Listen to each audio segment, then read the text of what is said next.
I stepped through the doors of Helena High School auditorium on the evening of September 14, 2024, thinking I could slip into the reunion quietly.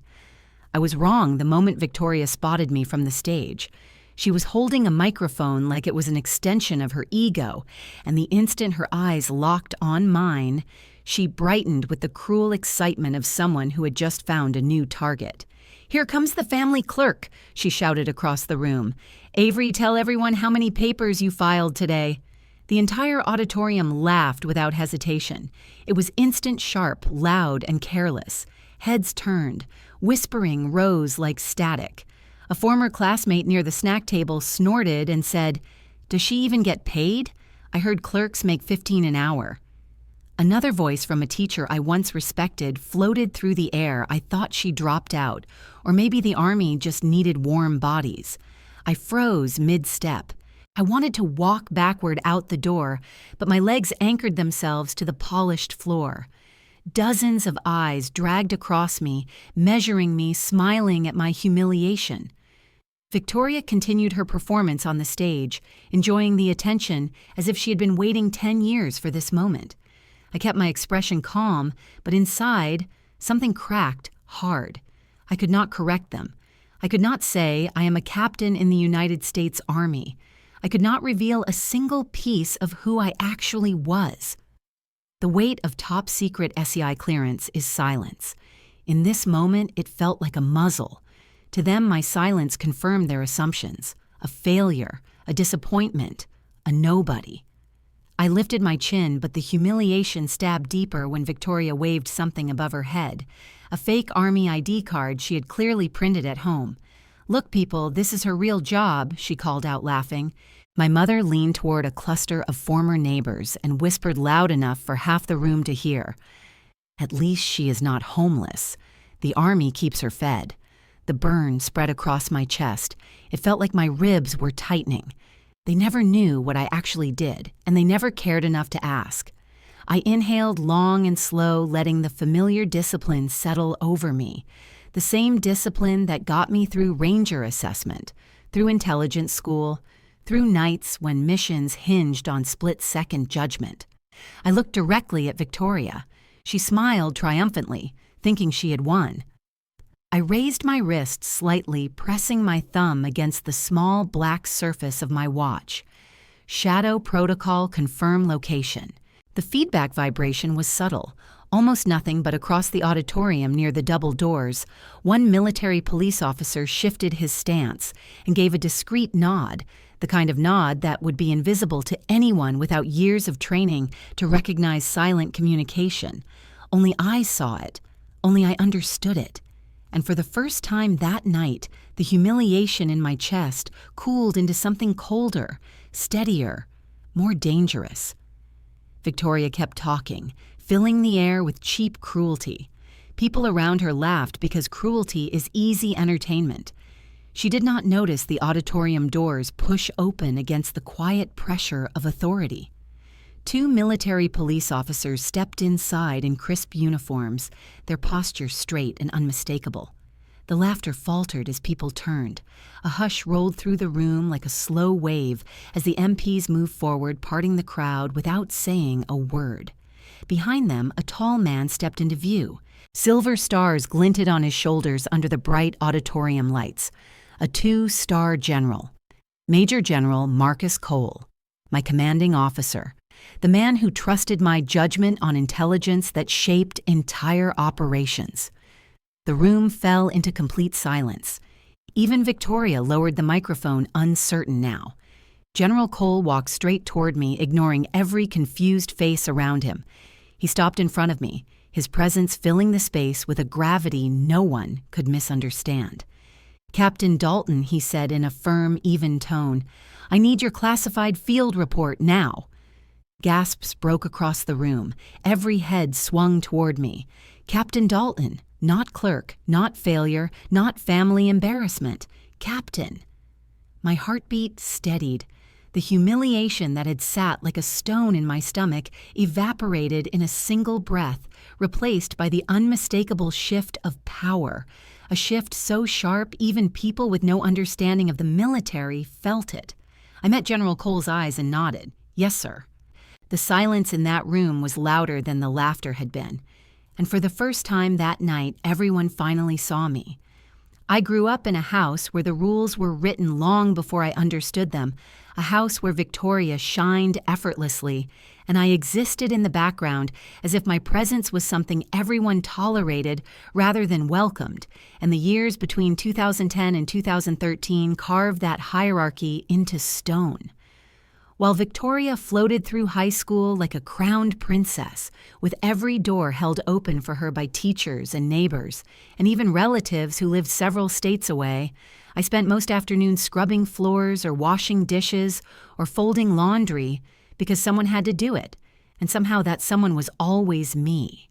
I remember standing at the kitchen sink in the winter of 2011 washing a pile of plates, while Victoria lounged on the couch complaining about her nails, and Mom telling me to lower my voice because the clinking of dishes might disturb her. And even then I understood that in my family, comfort was a privilege awarded to one child only, and it was not me.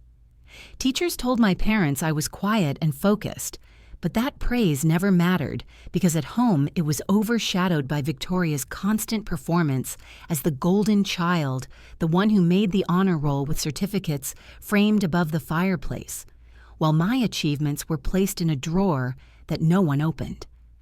By the time Victoria left for college in 2014, the imbalance had become routine. She departed with a new laptop and new luggage and a family gathering to celebrate her future, while I stood beside the cake-stacking plates again, listening to compliments meant for her and sideways glances meant for me. When I told my parents I was studying for the ASVAB in 2015, they barely looked up. Mom asked why I was wasting my time because she assumed I would not pass anything difficult. Dad grunted something about me picking a stable job one day so I would not remain a burden, and Victoria laughed openly, saying maybe the test was broken when I later told her my score was in the top 1%. Her disbelief was not surprise. It was irritation that I had stepped outside the box. She had placed me in a box labeled not smart and not capable. She told our relatives at Thanksgiving that year that the ASVAB score probably did not mean anything because it was just military stuff and not real academics. And I sat there swallowing the words rising in my throat because I was already used to silencing myself to keep the peace. In early 2016, I walked into the Army recruiting office determined to build something of my own. And the moment I signed the enlistment papers, I felt something break free inside me. Something small and tired and ready to fight. But when I went home and told my parents, the living room fell into the kind of silence people reserve for bad news. Mom put a hand over her chest, like I had confessed to a crime, and Dad said, "Why would you do something like that, Avery? You are not built for hardship," while Victoria rolled her eyes and announced to the room that I was being dramatic and trying to get attention. They did not ask what job I chose, or what my goals were, or why I felt drawn to serve. They dismissed it instantly as if I had chosen a path meant for someone less valuable, someone with fewer options, someone like the version of me they had spent years shaping. Within a week, Victoria began spreading her own version of the story to relatives and neighbors, telling them Avery only joined the Army because she could not get into community college, and people believed her because it was easier to accept the narrative she crafted than to consider that I might have strengths they refused to see. I overheard her on the phone bragging to a friend that at least she would graduate college while I would be stuck doing push-ups in the dirt. And she said it with such confidence that even I felt a flicker of doubt about my own future. Yet beneath all the insults and eye rolls, something inside me hardened a determination forged quietly in the shadow of their dismissal. In the spring of 2016, when I left for basic training, no one came to the airport to see me off. Mom said she was busy with work, and Dad claimed he had errands to run, and Victoria did not bother offering an excuse at all. I sat alone at the gate clutching the small backpack I packed myself, thinking about how different it felt to step into a world where no one knew the labels my family had assigned to me, and for the first time in years, the air around me felt lighter, I promised myself I would use every ounce of freedom the Army gave me, every chance to grow, every challenge to prove that I was more than the person they decided I was. I carried that promise through the gates of basic training at Fort Jackson, through the long days of drills and the loud cadence calls, and the nights when exhaustion made me wonder if my family had been right about me all along. But then I pushed through. I thrived, and each time I overcame something difficult, I remembered the laughter at the dinner table when Victoria announced I was not smart enough to succeed. The injustice of those early years did not fade. It fueled me, quietly rising with every step I took away from the life they forced on me. And even though they never called to ask how I was doing, even though they did not attend graduation, even though Victoria continued telling people I enlisted because I had no other choice, the truth grew inside me slowly and steadily, the truth that I was capable of far more than they ever imagined. Those years from 2010 to 2016 planted every seed of injustice that pushed me forward, every dismissal, every insult, every time they made me feel small, became part of the fire that would later carry me far beyond the limits they set for me. And none of us knew then that the path I chose would one day bring a 2-star general to a crowded auditorium, calling me Captain Dalton, while the people who once mocked me watched in stunned silence. When I think back to the moment the reunion humiliation truly began, it was not the laughter when Victoria called me the family clerk in front of everyone, because that was only the opening shot of something far more calculated, something she had planned with the same meticulous energy she once reserved for her high school debate competitions.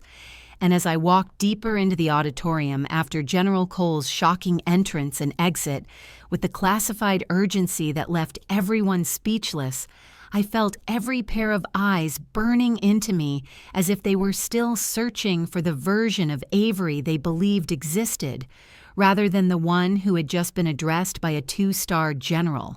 Yet the shift in the room only heightened Victoria's desperation to reclaim the spotlight she believed was rightfully hers.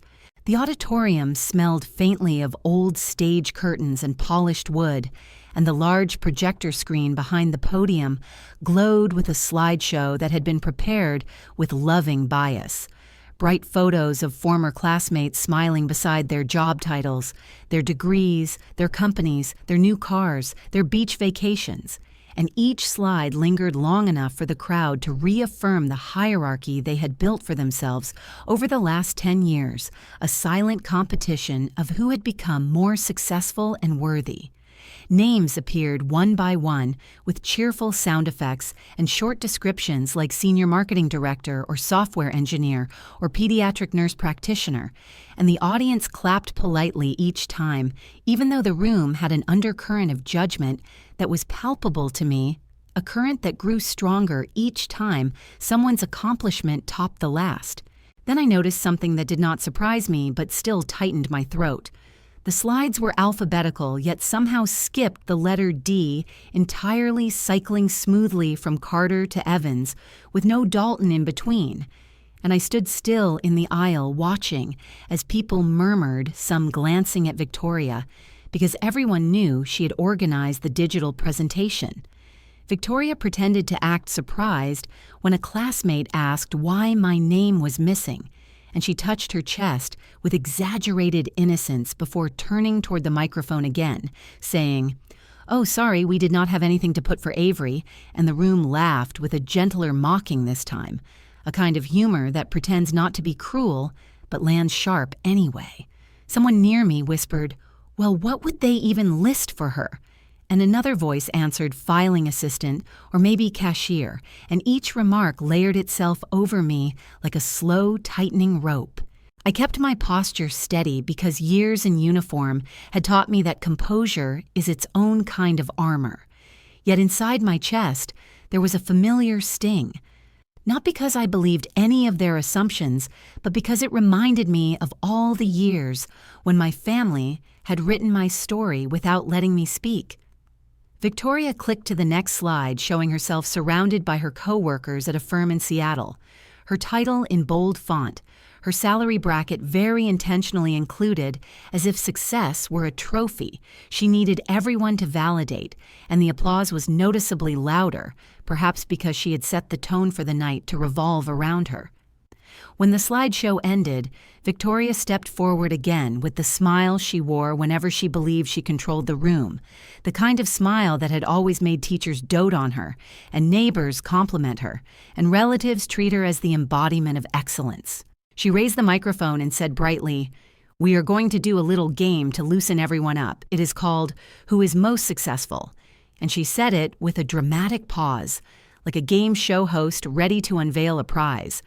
I felt the shift in the air immediately, a combination of amusement and anticipation, because the crowd loved anything that allowed them to compare themselves to others, and Victoria knew exactly which nerves to pluck to get the attention she craved. She explained the rules with giddy enthusiasm. "Everyone stands up. I will read a category if it applies to you.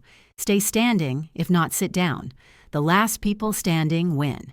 A few classmates cheered. Someone shouted, "This will be good," and another added, "I hope we do a biggest salary category," and Victoria laughed, pretending to scold them, but clearly enjoying the idea.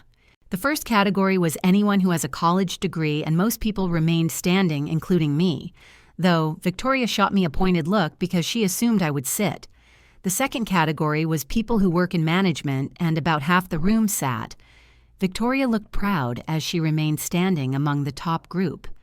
The third category was anyone earning over $60,000, and again several sat, while I remained still, although no one knew why. They simply assumed I was faking confidence or clinging to pride. But then Victoria leaned into the microphone, lowering her voice dramatically, saying, "Now let us get serious. Anyone who works an entry-level job, please sit down," and she stared at me with open challenge. A few people hesitated before sitting, some chuckled nervously. Others looked around for approval before lowering themselves into their seats, but I stayed standing because the category did not apply to me in any possible universe. The room reacted immediately with a rustle of whispers, people thinking I had misunderstood the rule or was delusional or too embarrassed to admit the truth, and Victoria played into that assumption, flawlessly placing a hand over the microphone and saying quietly, but loud enough to carry through the room, "Avery, sweetheart, you can sit. It is fine. Everyone knows your job is simple." My jaw tightened, even though my expression remained neutral, and for a heartbeat, I remembered all the times she had said similar things at home, all the moments she weaponized gentleness to make her cruelty appear reasonable. When she lifted the microphone again, she continued the game with categories she had obviously curated to exclude me. Anyone who owns a home, anyone who works in tech or finance, anyone who has a professional certification, anyone who has traveled internationally for work. Each category earned cheers and applause, and each time I stayed standing because in reality, my career had taken me to more bases and more countries than these people would ever imagine, yet none of it could be spoken aloud.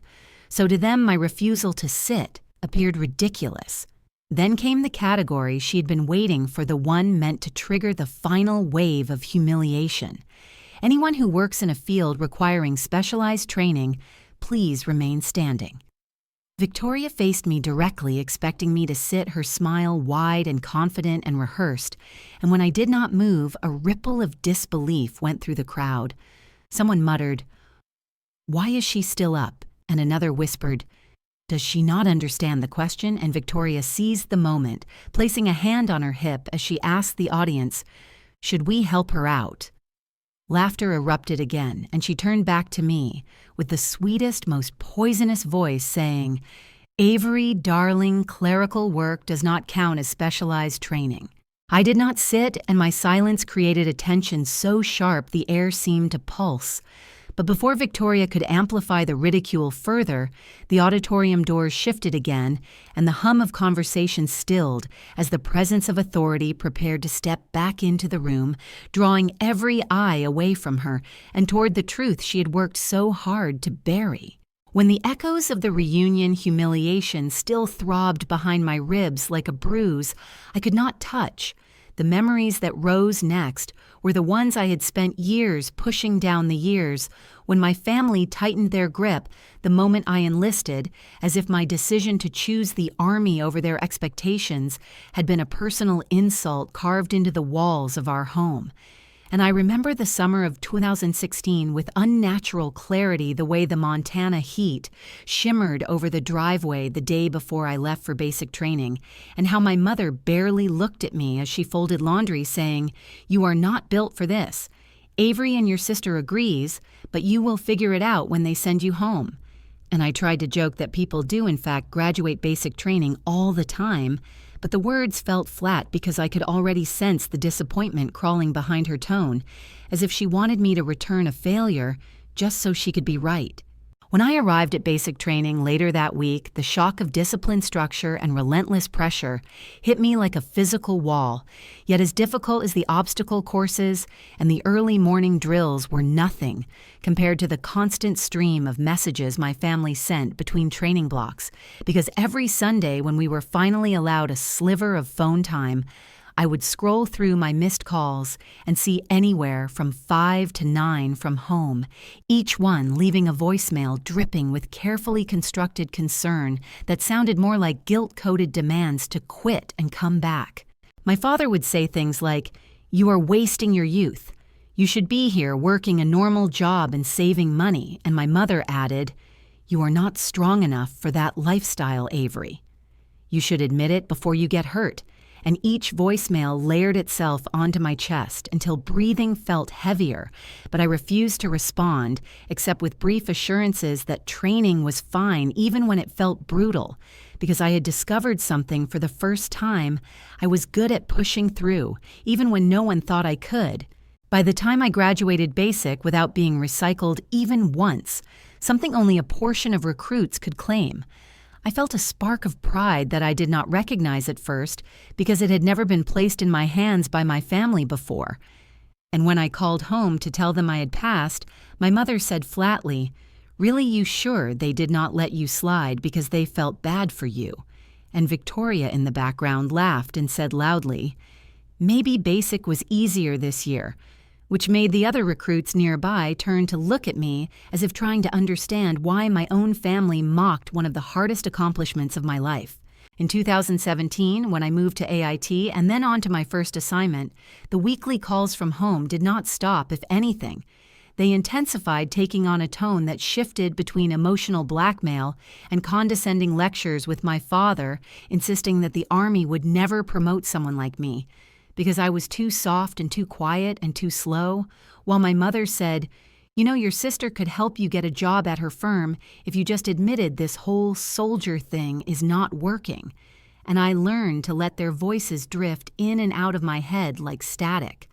But there were days when their words landed harder, especially when training had gone rough or when I felt desperately homesick but unable to return. By 2018, when I transferred to Fort Bragg, the pressure from home evolved into something sharper, because Victoria had developed a habit of telling neighbors exaggerated stories about my performance in the Army, claiming loudly at a block party, apparently, that I had failed. Basic twice, which was factually impossible and entirely fabricated. But it did not matter because misinformation spreads faster than truth, especially when someone like my sister delivered it with her trademark confidence. And because I was rarely home, no one ever heard the real version from me. When word of that rumor reached me through a distant cousin, I felt something inside me crack in a way I did not show on the outside, because training at Fort Bragg demanded composure at all times, especially in front of officers, and I reminded myself over and over that the battlefield cared about skill, not gossip, and the Army valued people for their performance, not for family narratives that had been twisted since childhood. Still, nothing could have prepared me for what happened later that year when a fellow trainee pulled me aside during a break, holding his phone with an awkward expression saying, "Hey Dalton, did you know your sister posted this?" And when he turned the screen toward me, my stomach dropped, because the image was unmistakably me, mid-fall, during a ruck march, when my foot had slipped on loose gravel, and the picture captured the exact moment my knee buckled and my arms flailed for balance, creating a still frame that looked far worse than the incident had been. Beneath it, Victoria had written a caption that read, "She is doing her best, bless her heart, but the Army is not for everyone." And the picture had already accumulated dozens of laughing reactions from people back home and several comments speculating that I would probably wash out soon. I felt heat rise to my face, but not from embarrassment, rather from a deep simmering anger that bloomed slowly like something poisonous finally waking up. And I took the phone back from my colleague with a steady hand, even though my wrist trembled slightly, and thanked him for showing me before excusing myself to the edge of the field, where I stood staring across the training grounds, breathing slowly until the rage settled into focus. I did not confront Victoria because I had learned years earlier that confronting her only fed her desire to provoke. But I made a quiet promise to myself that one day the truth of who I was and what I contributed would be undeniable, even to the people who wanted me small and silent and forgettable. And in that moment, under the Carolina sun, I felt the first shift of a transformation that would take years to fully manifest, a quiet storm gathering beneath the surface as I walked back to training, more determined than ever, not to fold under the weight of my family's expectations. Because if they wanted to keep rewriting my story in their image, they would one day face the reality of the version I had written myself. When I look back at the years that followed my family turning my training injuries into viral entertainment, I realize those humiliations were nothing compared to what the Army would soon demand of me, because 2019 marked the beginning of a trial that pushed me far beyond the physical exhaustion of basic or the psychological weight of my family. And it started on a cold February morning at Fort Bragg, when my commander pulled me aside and told me I had been selected for Ranger assessment, which felt surreal because the program was notorious for chewing people up and spitting them out.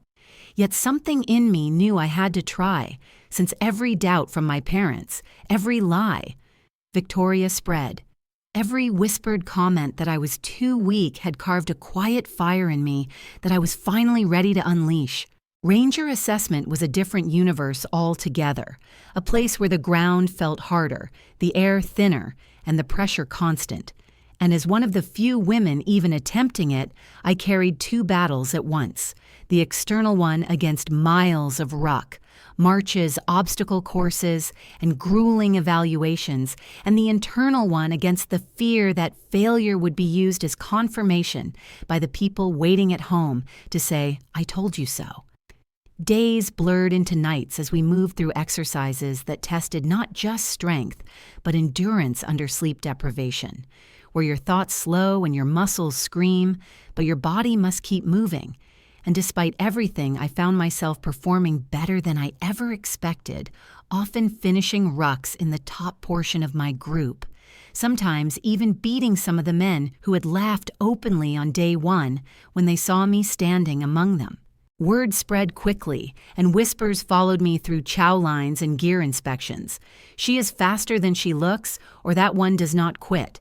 And though I did not pass every evaluation with perfection, I earned a ranking within the top 5% of all female candidates that cycle something that should have been celebrated, but instead filled me with a bittersweet ache because I knew the world outside this course, especially my family, would never understand what that meant. When the final results came back and I learned I would not be selected for the Ranger Regiment, there was a moment of disappointment like a sharp sting, but it did not crush me, because my performance scores in navigation stress tests and decision-making had quietly attracted attention from another branch of the Army, and a month later, an intelligence officer approached me after a briefing saying, "Dalton, have you ever considered switching into intel because we need people who see patterns under pressure?" And I knew immediately that this was the door I was meant to walk through. By early 2020, I had transitioned fully into intelligence, and the shift felt like slipping into a second skin because the work was demanding, relentless, and required a kind of mental endurance I had unknowingly trained for all my life. Being forced to anticipate emotional ambushes at home had prepared me strangely well for recognizing tactical ones on maps and reports, and before long I was analyzing field communications and spotting irregularities that others missed. I rose quickly, not because of favoritism, but because the work consumed me in the best possible way, and the more responsibility I received, the more I delivered until the day a senior officer placed a classified file in front of me and asked me to evaluate a series of intercepted signals that hinted at coordinated attacks across multiple regions, a task that should have been overwhelming, but felt strangely familiar, like decoding the emotional traps of my childhood. Only now the stakes were measured in lives, not hurt feelings. Then came 2021, the year that shaped everything, when 5 separate units reported suspicious movement patterns that did not quite match known enemy tactics. And while others wrote them off as scattered noise, something in my gut whispered that the pieces belonged to one larger apparatus. So I spent nights cross-referencing terrain intel and communication gaps, mapping movement on my walls in strings of marked lines. And when the pattern clicked, it clicked with bone-deep certainty, because the 5 movements predicted 5 ambushes, all timed within hours of each other. I reported my analysis to my commanding officer expecting skepticism, but instead he forwarded it directly to higher leadership, and within days, rapid response teams were rerouted, patrol routes adjusted, and surveillance intensified, effectively dismantling the ambushes before they could happen. The official report later credited my analysis with preventing potential mass casualties, but I barely had time to process the weight of it, because battlefield intel does not pause for celebration. Yet that event placed me quietly on the radar of Major General Marcus Cole, a name I had only heard in briefings at that time, but who would eventually become the single most important figure in my military career. The following year, during Operation Shadow Viper, a campaign shrouded in more secrecy than anything I had ever touched, I found myself working in a fusion cell where intel streams collided at impossible speed, and decisions needed to be made with both precision and instinct. And during a critical night shift, we detected irregular troop movements that pointed to a lethal trap forming around a convoy of American soldiers moving through unstable terrain.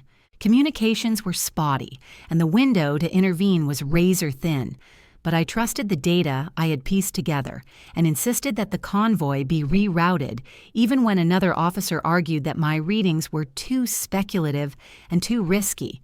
And for a few heart-stopping minutes, we debated it until the commanding officer sided with me and issued the change. Hours later, we received confirmation that the original route had been rigged with layered explosives and that our reroute had saved the lives of all 32 soldiers. That was the night Major General Cole sought me out for the first time, stepping into the dim operations room with the quiet force of someone who did not need to announce his authority. And he studied me with an assessing gaze before saying, "Captain Dalton, your instincts just saved more lives in one night than most do in a year." And I felt something inside me settle with fierce resolve, because I knew I had earned something I never received from my family: genuine respect. But success draws envy, and not everyone welcomed my rapid rise, because later in 2022, a senior male officer whose authority had been challenged by my analysis during Shadow Viper attempted to sabotage my credibility by altering surveillance timestamps to make it appear as though I had misread intel during a sensitive operation, and had his version gone unchallenged, it would have created a black mark on my record, the kind that halts promotions and destroys trust. Yet I had learned long ago to document everything meticulously, and when the briefing came, where he attempted to blame the misinterpretation on me, I stepped forward calmly and requested permission to present my data, and with the entire command team watching, I displayed the intact logs with unaltered timestamps, along with a file trace that led back to his workstation, and the room went silent as the truth settled like a slow, cold weight. Within a week, he was reassigned abruptly to a remote post, and though he never apologized, the shift in the atmosphere around me was unmistakable because word spread through the unit that I was not just competent, I was dangerous to anyone who tried to undermine me, and that nickname Shadow Viper began circulating quietly long before it became official. By the time Operation Shadow Viper settled into the classified history that only a few of us would ever fully understand, the rest of my life had narrowed into something strangely small. Because while my responsibility grew, my world outside the uniform shrank until it felt like I was living in two entirely separate universes, and the one that held my blood family seemed to be drifting further away every month. In early 2022, when the Joint Commendation Medal was approved for the work I had done in identifying those 5 ambush routes, I stood in a modest ceremony room with a handful of officers and enlisted soldiers, while my commander read the citation and pinned the medal on my chest, and in that moment I felt a quiet rush of pride, not loud and triumphant, but steady like a deep breath after surfacing from dark water. Someone took a photograph of me standing at attention, the ribbon bright against my uniform, and that evening in my small apartment near Fort Bragg, I did something I had not done in a long time. I opened the family group chat and dropped the picture in along with a short message that simply said, "I received a Joint Commendation Medal today." It was for some analysis work we did that helped protect people. I thought they might ask what it meant or at least say something polite. But for hours, the chat remained silent, the read receipts appearing one by one under my message, until finally Victoria responded with 5 words that covered the screen like a smear participation trophy relax, and a single laughing emoji that made my stomach twist. My mother followed with a bland comment about hoping I was staying safe, and my father said nothing at all, and that was the full extent of their recognition for something that had cost me so many sleepless nights and so much disciplined focus that my shoulders still ached when I tried to relax. When I posted the ceremony picture to my social media, a few friends from the Army liked it and left comments about being proud to serve with me, but within a day I noticed that my sister's account no longer appeared in my followers list, and when I searched for my mother and father, none of their profiles showed up either. At first I thought it was a glitch, then I borrowed a colleague's phone and saw clearly that each of them still maintained very active accounts, filled with vacation photos and dinners and parties. But my name no longer appeared in their friends lists. It was as if they had removed me from the version of their lives they presented to the world. That realization landed heavier than any physical blow because blocking me on social media was not simply a matter of privacy or preference. It was a digital erasure, a quiet decision to pretend I did not exist, or at least to ensure that anyone scrolling through their curated images of success and family bonding would never see the daughter in uniform who did not fit the narrative. By the time I transferred to Fort Carson later that year, the separation felt almost complete. I rented a small apartment off post with a view of the mountains that turned purple at dusk, and I built a life out of routines that did not require anyone's approval. Early morning runs before the sun cleared the horizon, long hours in the secure facility staring at maps and data streams, evenings spent at the gym, or buried in language study because I had decided to sharpen every edge I possessed. If the Army was going to use my mind, I would make it the sharpest tool in the room. Yet even as my professional world expanded with new responsibilities and more complex assignments, my personal world remained almost eerily quiet. I had colleagues I trusted, people who would have had my back in any situation, but when the workday ended, most of them went home to spouses, children, or at least nearby family, while I went home to an apartment whose silence sometimes felt like a third presence, sitting with me in the dark. Calls from Montana had become rare, and when they did come, they were awkward and shallow. My mother asking carefully neutral questions about the weather, and my father occasionally inquiring whether I had thought about getting a more stable job after the Army, as if the career I was building did not count as stability at all. Victoria mostly avoided speaking to me directly, but I still heard things through old neighbors and distant relatives' comments, like, Your sister says you push papers in some office, or I heard you were still doing that entry-level army thing, and each time someone repeated those lines to me, the gap between who I was and who my family believed me to be widened until it felt unbridgeable. In the secure corridors of Fort Carson, however, my days were anything but small. The pace of operations quickened as global tensions shifted, and my workstation became one of several inside a windowless room, where information from multiple commands converged and demanded to be sorted, understood, and turned into actionable intelligence sometimes with only minutes to spare. It was there one late evening in 2023, with half-finished reports open in front of me and empty coffee cups scattered like little trophies of endurance, that Major General Marcus Cole walked into the room with the purposeful calm that always preceded significant news and spoke my name in a tone that made everyone else glance up. "Captain Dalton, walk with me." I followed him into a side office where a large map lined one wall and a whiteboard was covered in acronyms most people outside our sphere would never decipher. He closed the door and studied me for a long moment before saying, "We are forming a new fusion cell, a joint effort that will integrate intel streams from multiple theaters, and I want you on it. This will mean longer hours, higher stakes, and more scrutiny. But it will also mean your work will have direct, immediate impact at a level most officers never touch. Are you willing to step into that?" The answer formed in my chest before he even finished the question. "Yes, sir, I am." And he nodded as if I had simply confirmed something he already knew, then slid a folder across the table containing initial briefs and a non-disclosure acknowledgement that spelled out in cold, precise language just how classified this new assignment would be. As I signed the document, I understood that whatever distance existed between my life and my family's perception of it was about to deepen yet again, because there would be even less I could safely tell them about what I did all day, and in their eyes no visible change would occur. They would still see me as a forgettable clerk, shuffling papers somewhere far away, while in reality I would be parsing data that shaped missions and protected people they would never meet. That night, when I went back to my apartment, I considered for a moment calling home to share at least the promotion or the broad brushstrokes of the new role. But I could already hear Victoria's imagined response in my head, her lazy skepticism, her dismissive joke about me dramatizing office work, and my father's weary sigh about how real success looked different from whatever I thought I was doing. So instead, I placed my phone face down on the counter and walked out onto the small balcony where the Colorado air bit cold against my skin.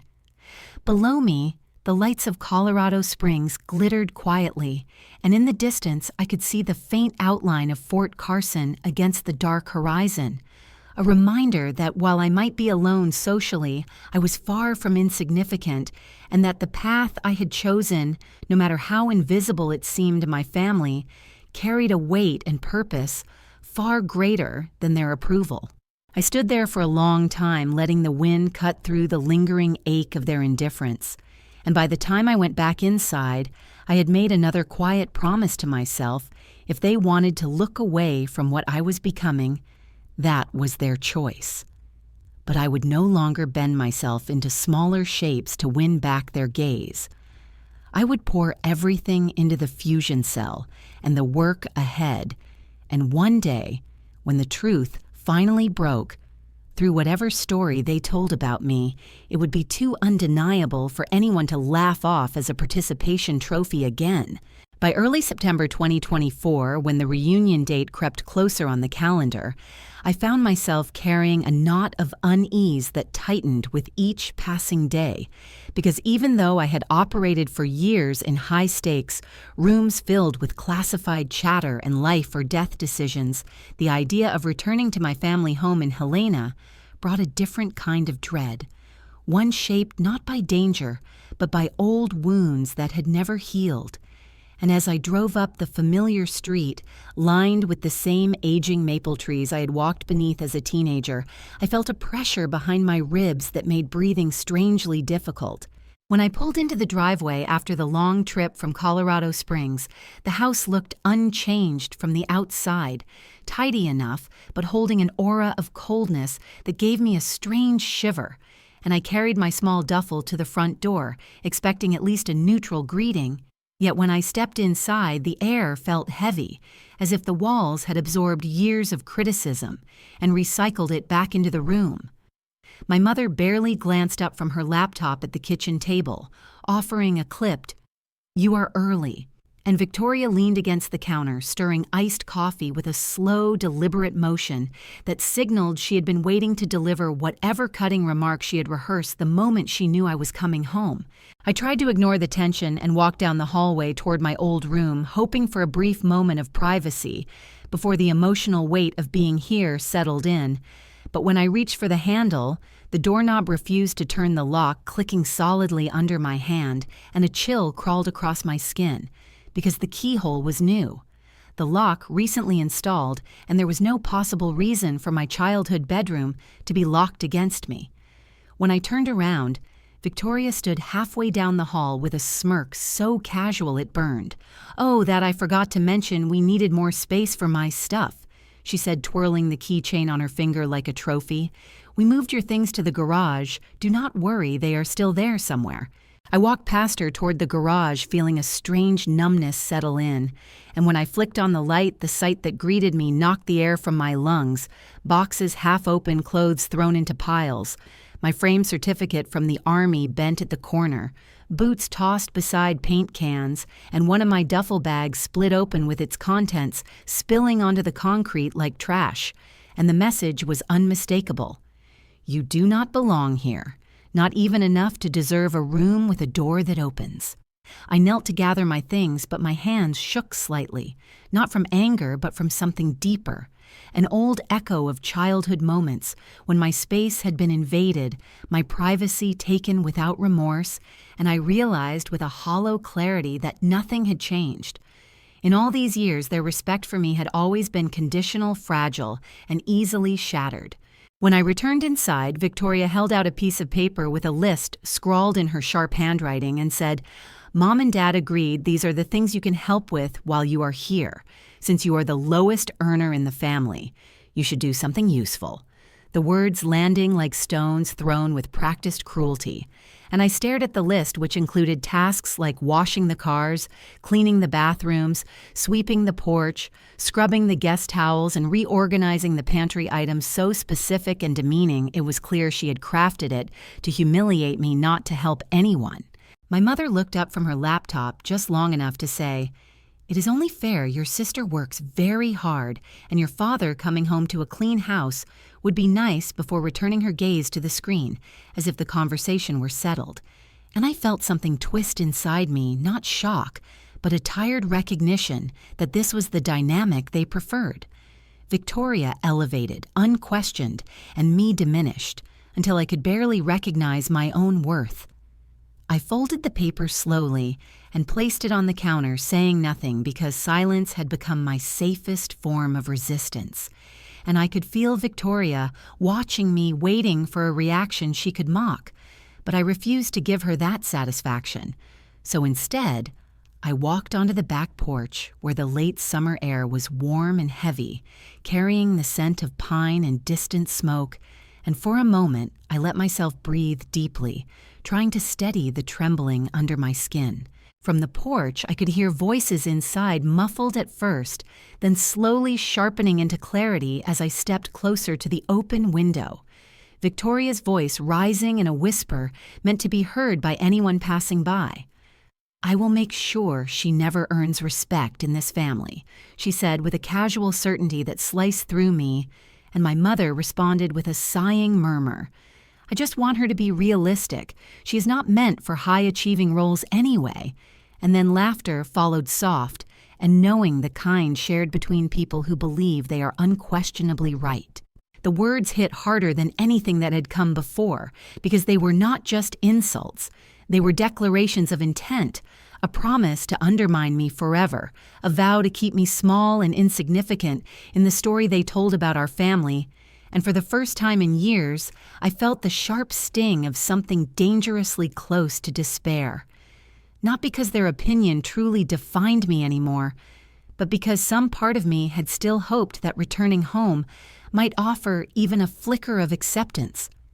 I stepped back from the window, and for several seconds, I simply stood there gripping the porch railing, letting the hurt settle into something quieter and darker.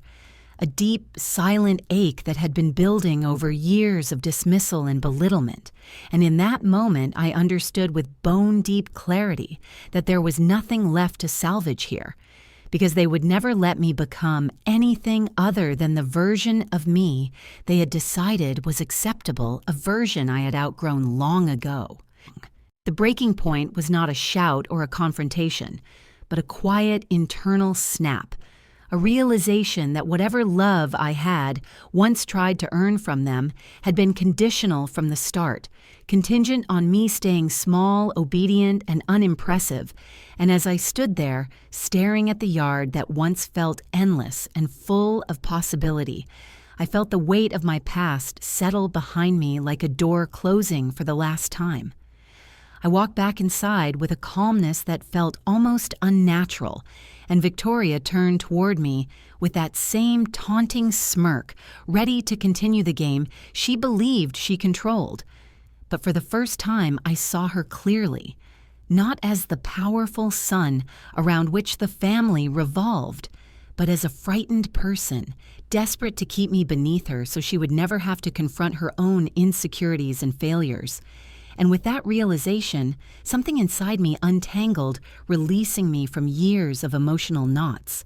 I picked up the list she had given me and placed it gently on the table, then said in a steady voice, "I will take care of what belongs to me and nothing more."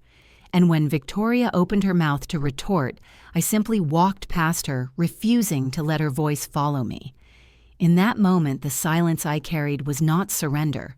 It was the calm before a storm they could not begin to imagine, because while they were busy underestimating me again, assuming I was still the version of Avery they had shaped in their minds, the truth was already moving toward them in the form of a 2-star general who would soon walk into the reunion and speak my name in a way that would shatter every lie they had ever told about me. And though they had no idea yet, the balance of our entire family was only days away from collapsing under the weight of the truth they had worked so hard to deny. The moment the reunion program shifted into its awkward mid-evening lull, Victoria saw her opening, and she glided toward the stage with the confidence of someone who had never once doubted that the world existed, to applaud her. And as she took the microphone, she called out my name with a sing-song sweetness that instantly put the entire auditorium on alert, because everyone already understood that whenever she used that tone, it meant humiliation was coming, and they leaned in. The way people lean into drama, they believe they are safely detached from, and when I walked closer to the front rows, she tilted her head and said, "Avery, since you insisted on coming to this reunion, I think everyone deserves to hear the truth about what you actually do, which is why you will repeat after me, 'I am just a clerk.'" And the room erupted into low snickers because they believed it. They believed the story she had told them for years about how I filed papers in some dim corner of an army building doing mindless work for minimum pay. And I stood there perfectly still, feeling the weight of every pair of eyes in the auditorium as she held the microphone toward me, like a weapon daring me to correct her, daring me to resist, and I simply looked back without speaking because my silence was not surrender, it was calculation, and she misread it, instantly laughing as if she had won some invisible battle. "See, everyone," she said louder than before, "she cannot even deny it, because she knows it is true. Our little clerk doing what she does best, saying nothing and keeping her head down." I saw people elbow each other, whispering she always was, the quiet one, and someone from the back added, "I cannot believe she actually showed up." And another voice chimed in, saying maybe she had nowhere else to be. And in that rising tide of cruelty, Victoria stepped closer, her heels clicking sharply on the stage floor, the sound echoing through my ribs as she raised the microphone again and ordered me say it. "Avery, say you are just a clerk." And for a moment the auditorium felt smaller, the ceiling lower, the air tighter. pressing into my lungs as if trying to suffocate whatever dignity I had left. But beneath that pressure, something else stirred. Something slow and steady, like a fuse being lit from deep inside me, and it pulsed through my chest, reminding me who I really was, not the image they had constructed, not the version they needed me to be, but the woman who had survived years of training operations, pressure, intelligence failures, turned successes and missions that had carved steel into my bones. I looked at Victoria, and in that second, everything became unnervingly quiet for me, even as the room buzzed with anticipation. Because I knew what was coming, I had initiated it hours earlier, when I set my watch to respond to a coded phrase, and now all I had to do was lift my wrist and gently press the recessed button on the side, and I did. And a faint vibration confirmed the activation of the Shadow Protocol, a protocol created solely for situations where I needed immediate secure contact with my chain of command. And as the vibration faded, the doors at the back of the auditorium swung open so loudly the hinges cracked against the frame, and the entire crowd turned in unison as two military police walked in, steps stiff, spines, crisp uniforms, white gloves, glinting under the stage lights, their presence alone enough to silence half the room and send the other half into cold confusion, because MPs do not appear at high school reunions unless something very serious is unfolding. People straightened in their chairs, some instinctively standing, and I watched the ripple of tension slide across the crowd as the MPs stopped near the front row, then stepped aside, creating a clear aisle toward the stage.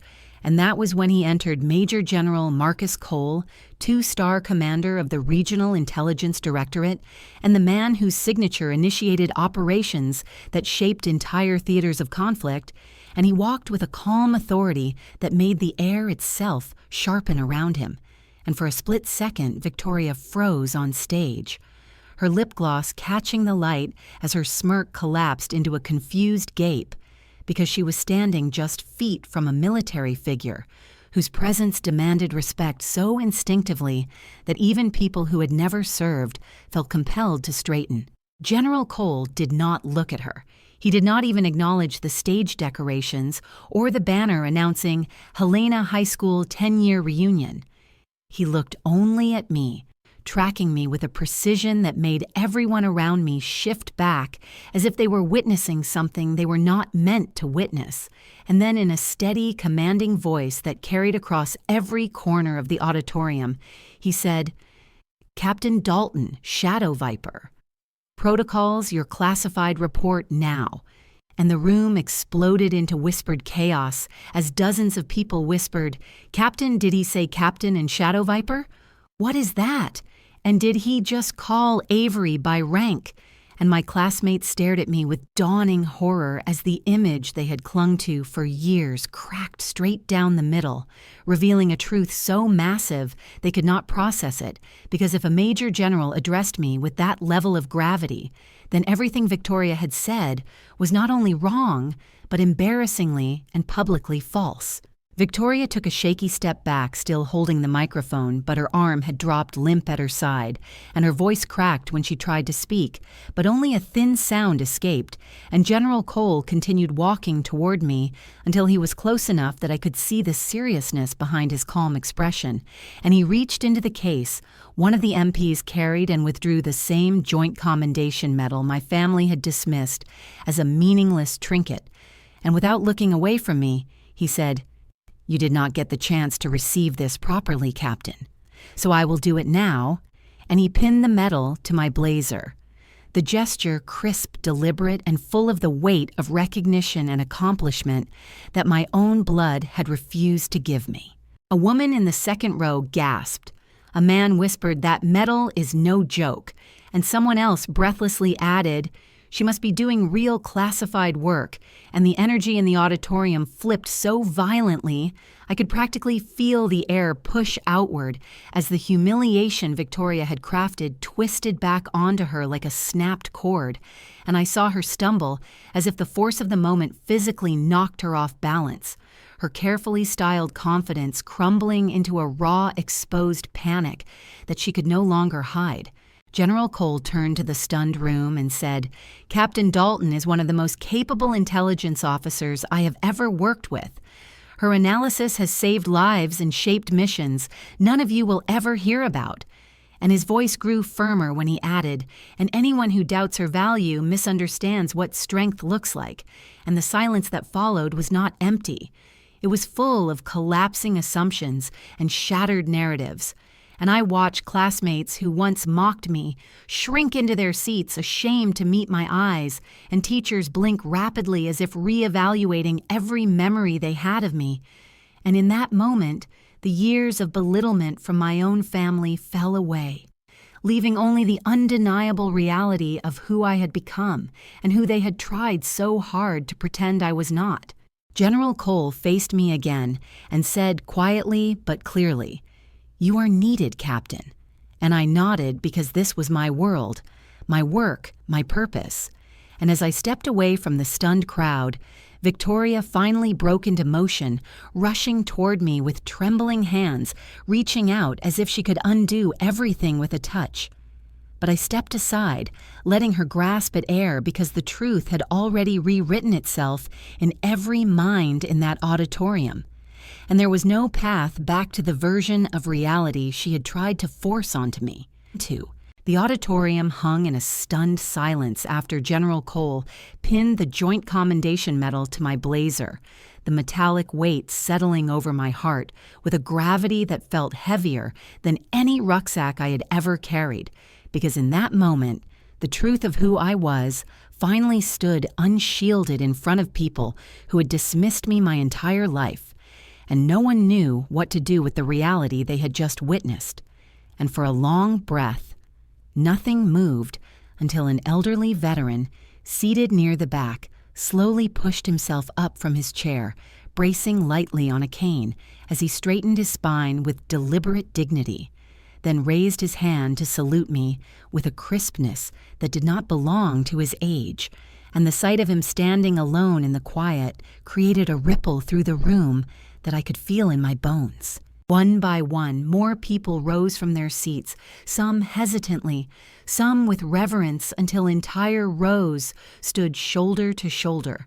And although not everyone knew how to salute, they placed their hands over their hearts in a gesture so instinctive and deeply American that the air seemed to change shape around us, and the collective respect washed forward in a slow, powerful wave that reached the stage where Victoria swayed as if someone had cut the strings that had always held her upright, because this was the exact opposite of what she had orchestrated. This was a moment she could never have predicted, because she had built her identity on the certainty that I would always remain beneath her. And now she was standing only inches away from a 2-star general who had just publicly declared that I was someone whose work had saved lives. My father stared wide-eyed, his mouth slightly, parted hands dangling helplessly at his sides, as if all language had left him, and my mother pressed both palms to her lips, tears slipping down her cheeks, not from pride, but from the shock of realizing that the narrative she and Victoria had clung to for years had just collapsed so completely that the pieces no longer resembled anything they recognized, and the entire room seemed to tilt as people formed a line not toward the stage, but toward me, toward the aisle where I stood absorbing the weight of a respect I had never dared to imagine receiving in my hometown.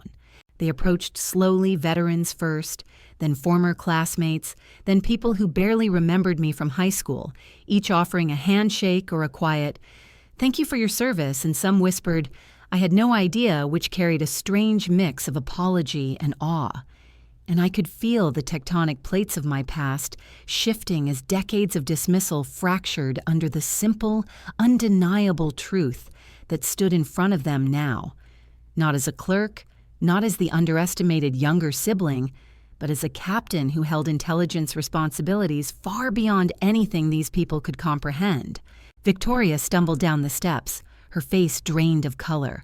Her mascara smudged as if she had been crying, even though her eyes were dry and wide with disbelief, and her breath came in short, rapid bursts as she whispered, "No, no, no," over and over like she was trying to wake herself from a nightmare, and when she reached our parents, she grabbed my mother's arm, whispering something frantic that I could not hear.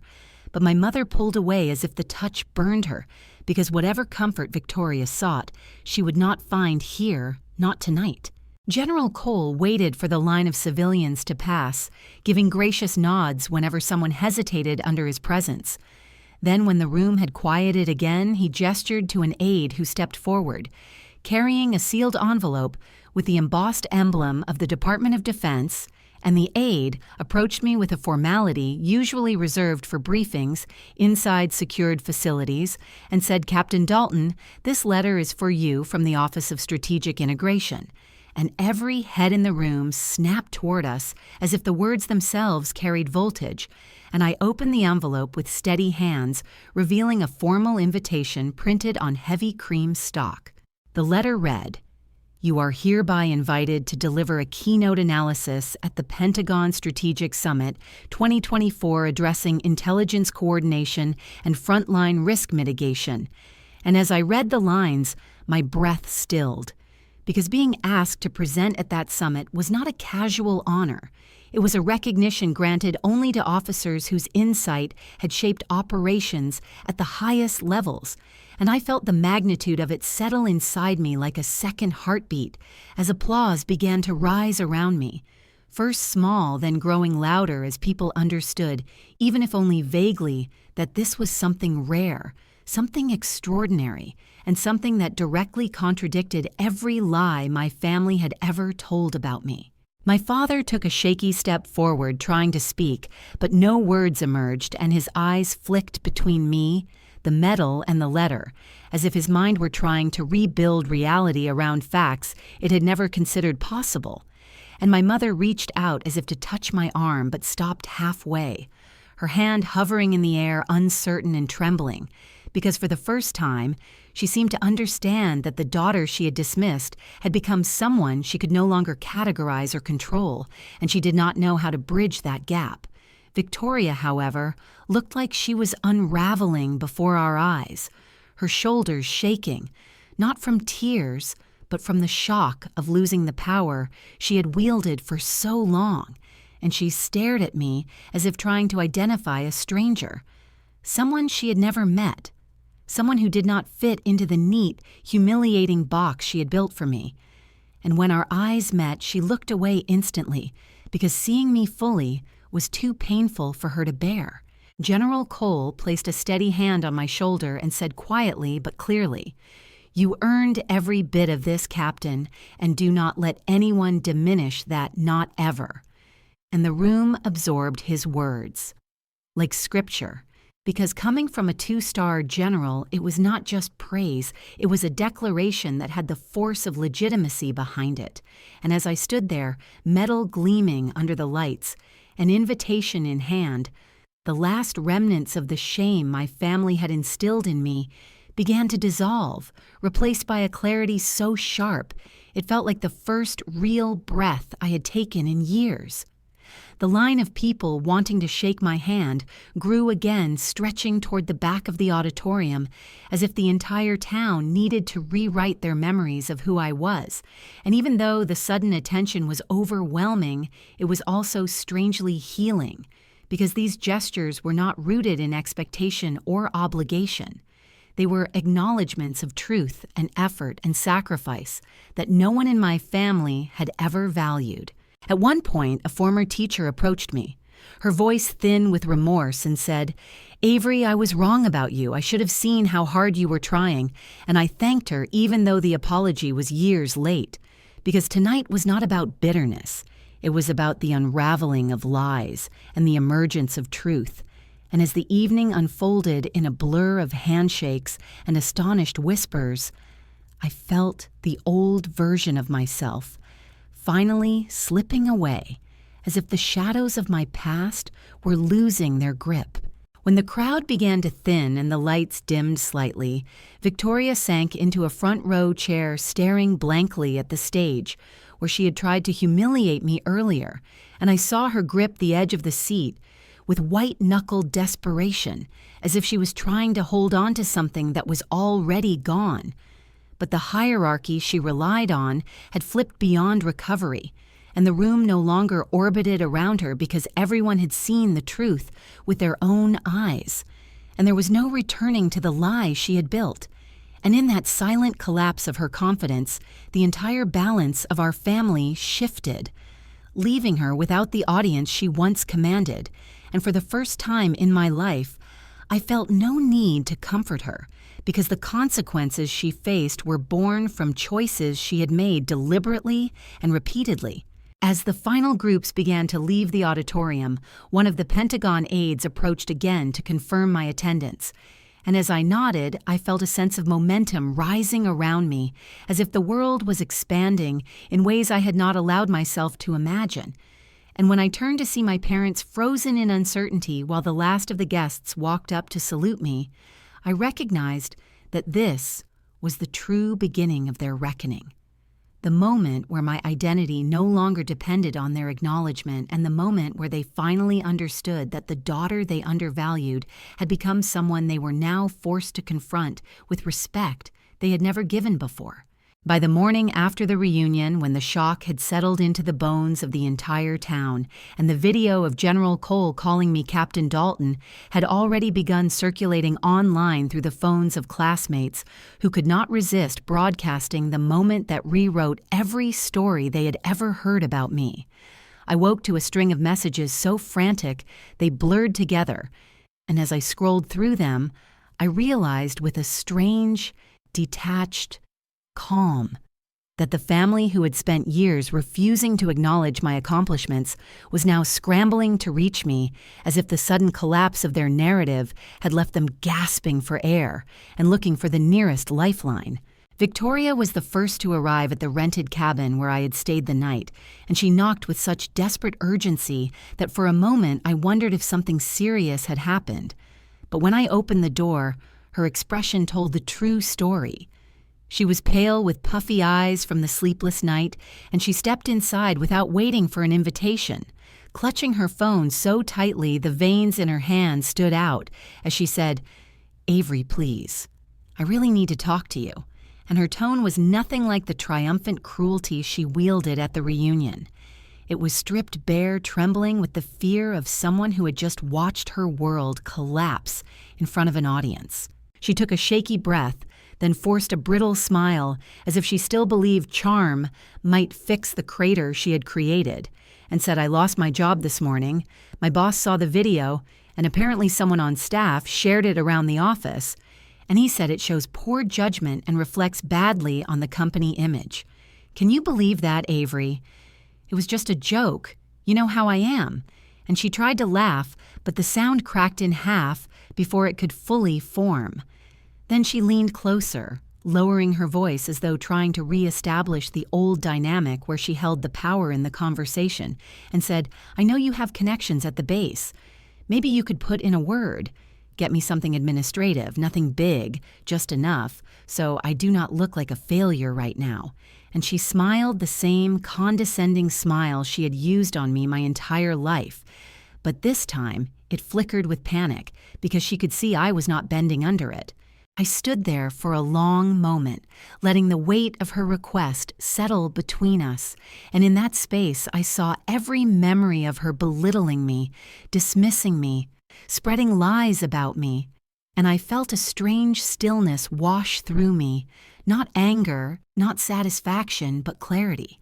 And I told her calmly, "Victoria, the Army does not function as a backup plan for people who need to fix their reputation, and I will not ask for a job for you because you have never respected the work I do and you do not understand it." And her face crumpled as if the denial struck her physically. Before she could respond, my mother arrived pushing past Victoria with the urgency of someone who believed she still had authority over me, and she said, "Avery, we need your help.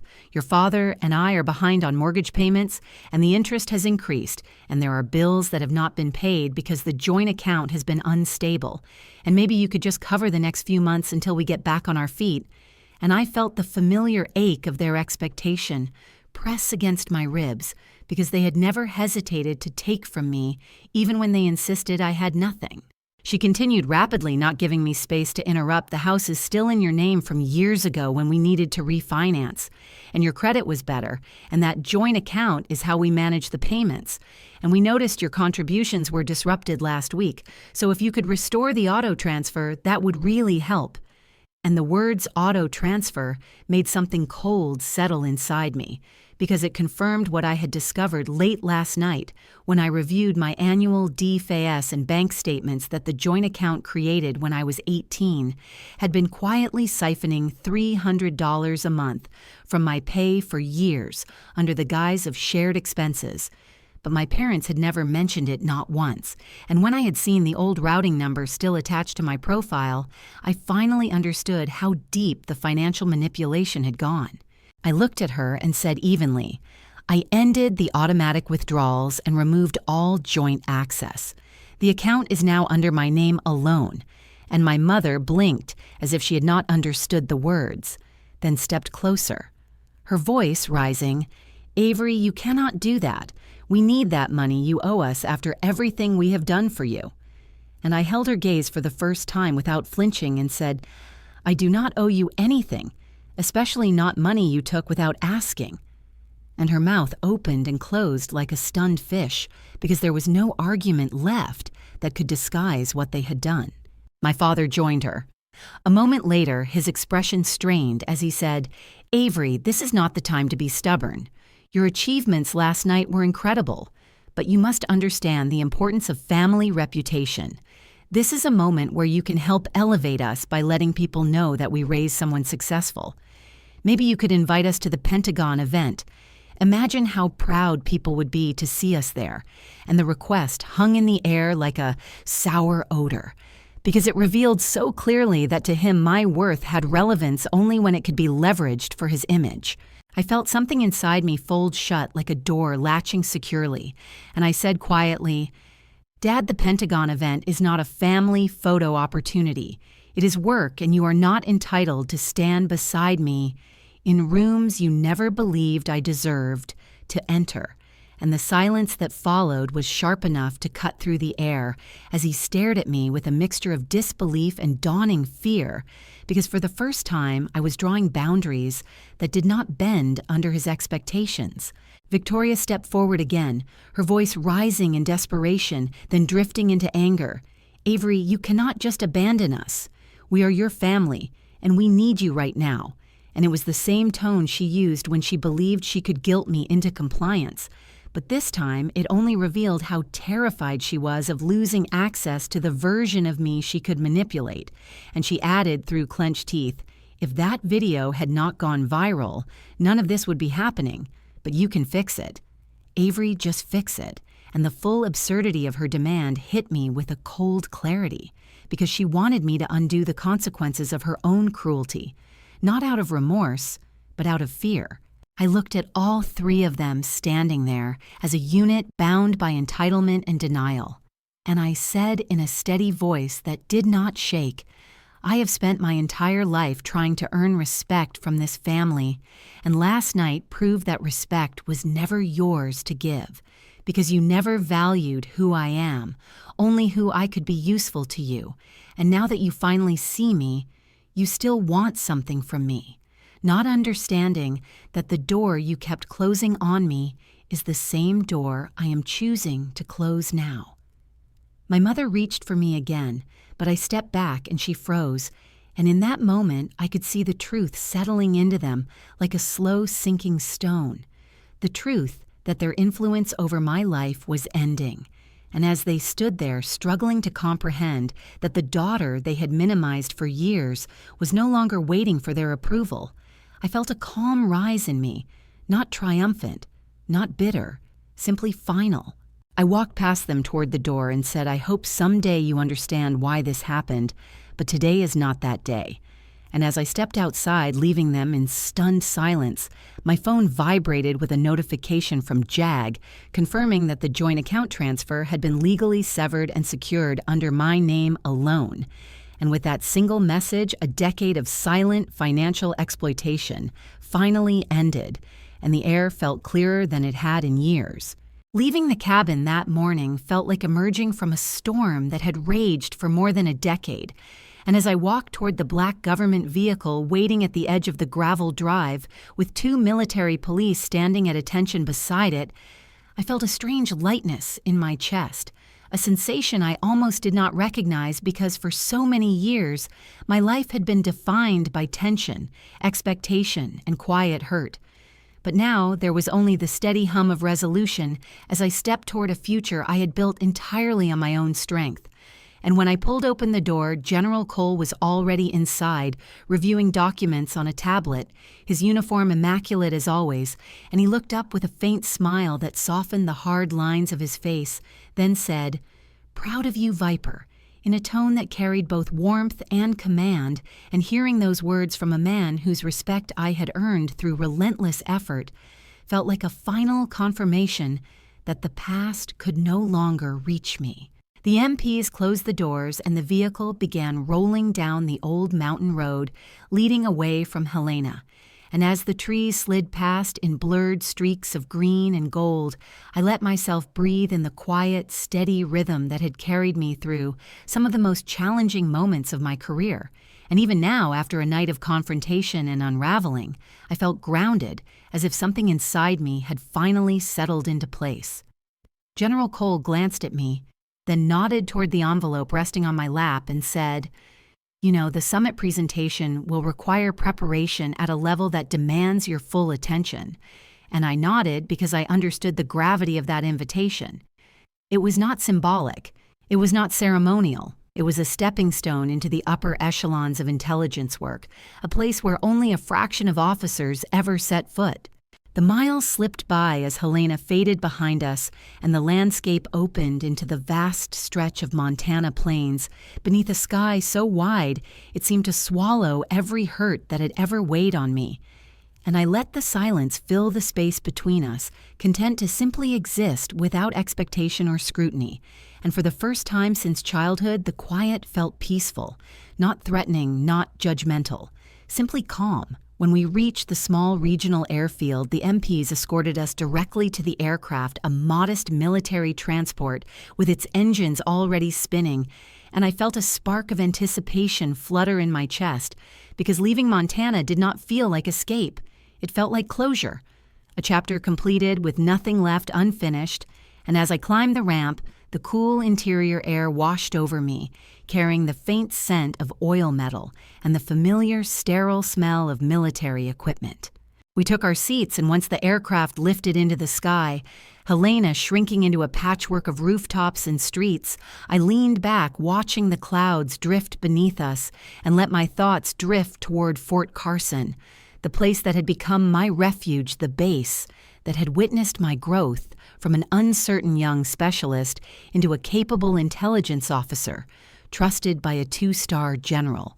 And I found myself smiling at the thought of returning to the quiet mountainsides, the disciplined routines, the soldiers I worked alongside, everyday people who respected me, not because of my last name, but because of the work I did and the sacrifices I made.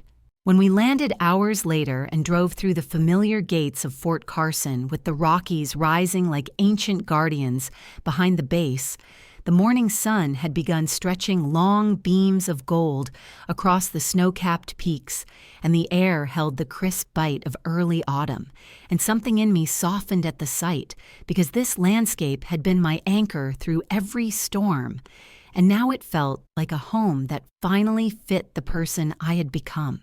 General Cole dismissed the MPs, then turned to me with his hands clasped behind his back as he said, "You handled your family with more composure than I think even you realize, Captain.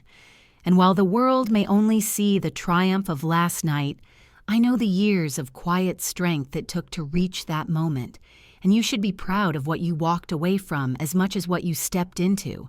And his words dug deeper than he knew, because they touched the raw center of everything that had weighed on me since childhood, the constant reaching for approval that never came the way I had twisted myself into smaller shapes, so they would not feel threatened, the way I had blamed myself for their refusal to see me. I nodded. feeling a swell of emotion press lightly at the back of my throat.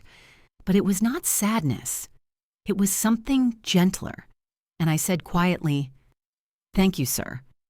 Because the truth was simple. This man had done more to affirm my worth in the past 3 years than my family had in my entire lifetime, and that realization carried both pain and relief. As he walked toward headquarters to prepare for his next briefing, I made my way toward the barracks area, the sun warming my face as the breeze carried the distant sound of cadence calls. Soldiers running in formation, their voices weaving through the morning air like a reminder of the purpose that anchored this place. And as I watched them, I felt the final threads of the past unravel, releasing their grip on me completely, and leaving behind only a clear sense of direction. When I reached my office building, an aide was waiting, holding another sealed envelope with the DoD insignia, and she handed it to me with a smile, saying, "Mom, this was authorized for immediate delivery." I opened it right there on the walkway and read the header, United States Department of Defense Strategic Intelligence Fellowship Nomination 2025, and my breath caught because this was beyond anything I had expected. It was the kind of opportunity that shaped the next decade of an officer's career, the kind that positioned someone for major promotion boards and high-level assignments. And as I read the lines outlining the fellowship commitment selection criteria and its direct pathway toward O4, I felt the ground steady beneath my feet as if the universe had just drawn a straight line, pointing toward the future I had worked so hard to reach. I stood there for several seconds, letting the weight of that possibility settle into me, then folded the letter carefully and tucked it into my jacket, and as I walked toward the intel wing doors, the sunlight caught the Joint Commendation Medal still pinned to my lapel and cast a glint of silver against the concrete. And in that moment, I knew with complete certainty that I had finally stepped into the life I was meant for, not the one my family tried to assign to me, and not the one I once believed I had to earn from them. I paused at the door, letting the warmth of the Colorado sun rest against my shoulders, while my thoughts reached back one last time toward Helena, not with longing, not with regret, but with a kind of soft, distant compassion for the girl I had been and the pain she had carried, and I whispered quietly, almost to myself, "You can rest now," before stepping inside to begin the work that awaited me. The day unfolded in a blur of briefings, planning meetings, and classified discussions, but beneath it all ran a steady hum of peace, something I had not felt in years. And when dusk settled over the base painting, the mountains in shades of violet and amber, I walked out onto the overlook near my building, breathing in the crisp air and letting the silence settle deep into my bones. And I felt whole in a way I had never experienced before. That night, as I sat at my small desk reviewing the fellowship packet, I opened my laptop and wrote a single line addressed to no one and everyone. At the same time, a line born from the quiet truth that had shaped every step of my journey. If you have ever faced a toxic family, if you have ever been underestimated or dismissed or pushed aside, your story does not end there. You can reclaim your respect. You can rise through truth, you can stand up for yourself, and you can find resilience in the quiet justice that comes when you finally choose yourself.